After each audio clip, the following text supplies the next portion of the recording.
Hello everyone, मैं हूँ प्रिया और मेरे चैनल गो विथ लॉ में आप सभी का स्वागत है। तो पहले मैं आप सबको थैंक यू कहना चाहती हूँ कि आप सबने थंबनेल पे क्लिक करके आप मेरे वीडियो को वॉच करने के लिए आए। तो आज सीआरपीसी के अंदर हम डिस्कस करेंगे एविडेंशियरी वैल्यू ऑफ एफआईआर को। एफआईआर पे पहले मैं वीडियो बना चुकी हूँ, उसका लिंक मैं डिस्क्रिप्शन पे दे दिया है, वहां आप देख लेना। आज इस वीडियो पे हम सिर्फ समझेंगे कि एफआईआर की एविडेंशियरी वैल्यू क्या है। देखिए, एफआईआर की जो एविडेंशियरी वैल्यू है, ये क्वेश्चन बहुत ही इंपॉर्टेंट है। ये हर लॉ के स्टूडेंट को पता होना चाहिए कि एफआईआर क्या है, उसकी एविडेंशियरी वैल्यू क्या है। तो एफआईआर क्या है, उसका होल प्रोसीड्यूर मैंने डिस्कस कर चुकी हूँ। सेक्शन 154 में एफआईआर है, इन्फॉर्मेशन इन कॉग्निजेबल केसेस। उसका लिंक मैं डिस्क्रिप्शन पे दे दिया है, वहां आप देख लेना। तो आज हम सिर्फ समझेंगे कि एविडेंशियरी वैल्यू ऑफ एफआईआर क्या है। एविडेंशियरी वैल्यू यानी कि एफआईआर एज ए एविडेंस, क्या वो कोर्ट में एडमिसिबल हो सकता है, उसका क्या एविडेंशियरी वैल्यू है। बहुत सारे क्वेश्चंस फ्रेम होते हैं इससे कि व्हाट इज एफआईआर, इसकी कंटेंट क्या है, what is the evidentiary value of FIR. तो ये बहुत इंपॉर्टेंट क्वेश्चंस है और हर स्टूडेंट को पता होना चाहिए। तो आइए डिस्कस करते हैं कि एविडेंशियरी वैल्यू ऑफ एफआईआर क्या है। तो देखिए, जो एफआईआर है उसका जो एविडेंशियरी वैल्यू है वो कोर्ट में उतना मान्य नहीं है, क्योंकि एफआईआर यूज होता है सिर्फ एज ए कोरोबोरेशन या कॉन्ट्राडिक्शन, और एज ए डाइंग डिक्लेरेशन भी ये यूज होता है। इन तीन चीजों की वजह से ही इसको इंपॉर्टेंट पीस ऑफ एविडेंस माना गया है, लेकिन FIR substantive piece of evidence नहीं है। अभी हम रीड आउट करेंगे इसमें।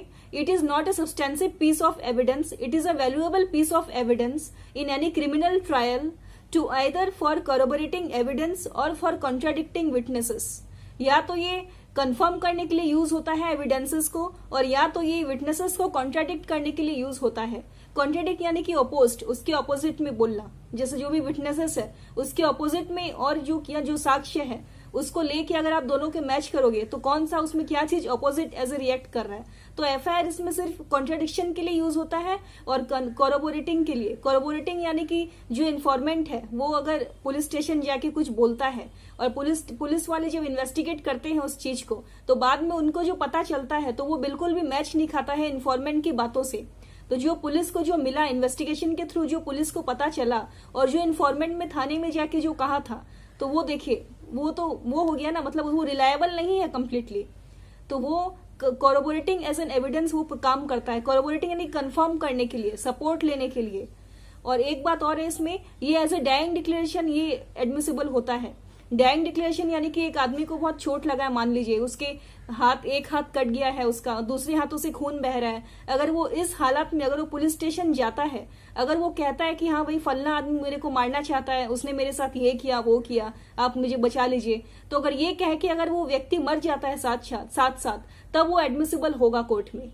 तो इसका देखिए कोई ज्यादा महत्वपूर्ण बात हम नहीं कह सकते। कोर्ट में इसको रिलायबल नहीं माना जाता है। और एफआईआर के बिनाम पे, खाली सिर्फ एफआईआर के बिनाम पे किसी अक्यूज्ड को कन्विक्ट नहीं कर सकता है कोई भी कोर्ट, कोई भी अदालत में। सिर्फ एफआईआर के बिनाम पे अक्यूज्ड को आप कन्विक्ट नहीं कर सकते हो। अब हम ये जानेंगे, देखिए इसमें एक केस था, Pandurang Chandrakant Mhatre versus state of Maharashtra. FIR is not substantive piece of evidence. इस केस में बोला गया था कि जो एफआईआर है वो सब्सटेंसिव पीस ऑफ एविडेंस नहीं है। क्यों नहीं है, हम बताते हैं। Because the statement in the FIR are not made on oath. पहली बात तो ये कि जो स्टेटमेंट है एफआईआर का वो किसी ओथ पे तो होता नहीं है। वो तो कोई भी व्यक्ति जाके झूठ भी बोल सकता है, झूठी एफआईआर भी दर्ज करा सकता है, तो इसलिए ये रिलायबल नहीं होता है। दूसरी बात ये, statement in the FIR not made during the trial और at the time of proceedings. ये जो एफआईआर जो लिखवाते हैं, जो भी व्यक्ति जाके लिखवाता है एफआईआर, वो ट्रायल या प्रोसीडिंग्स के टाइम पे तो लिखवाते नहीं है। तीसरी बात ये, because the statement recorded in FIR has no cross examination in the court.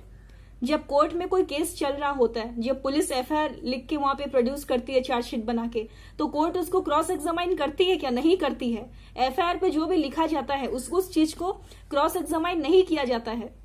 फिर because the statement recorded by the police officers are not admissible in the court. Court में एडमिसिबल नहीं होता है जो भी पुलिस ऑफिसर्स लिख के ऐसे ही दे दे। मान लीजिए पुलिस ने कोई भी एफआईआर लिखा, उसको कोर्ट में दे दिया, तो आपको क्या लगता है जो कोर्ट है वो क्या अक्यूज को कन्विक्ट करार दे देगा? नहीं, ऐसा नहीं होता है। जो भी अक्यूज्ड पर्सन है उसके एफआईआर के बेसिस पे कोई भी अक्यूज्ड पर्सन को आप उसको गुनहगार नहीं मान सकते जब तक कि उसका गुनाह साबित ना हो जाए।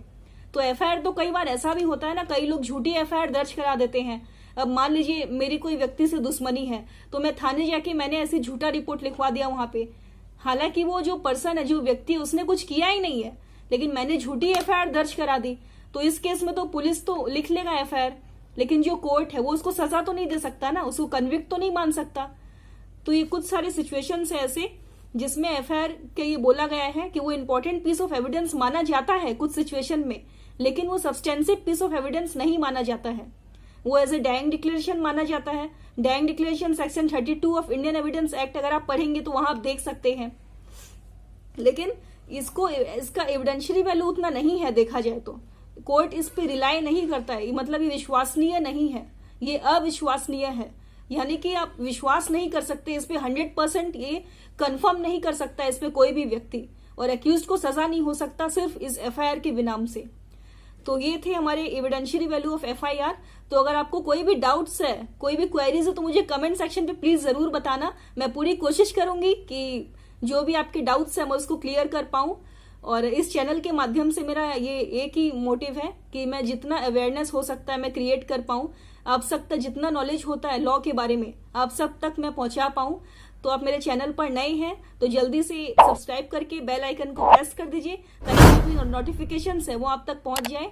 और अगर ये वीडियो आपको पसंद आया हो तो एक लाइक तो बनती है यार, तो प्लीज लाइक कर देना मेरी वीडियो को, और कमेंट में बताना मुझे मत भूलना जो भी आपके डाउट्स है, क्वेरीज है।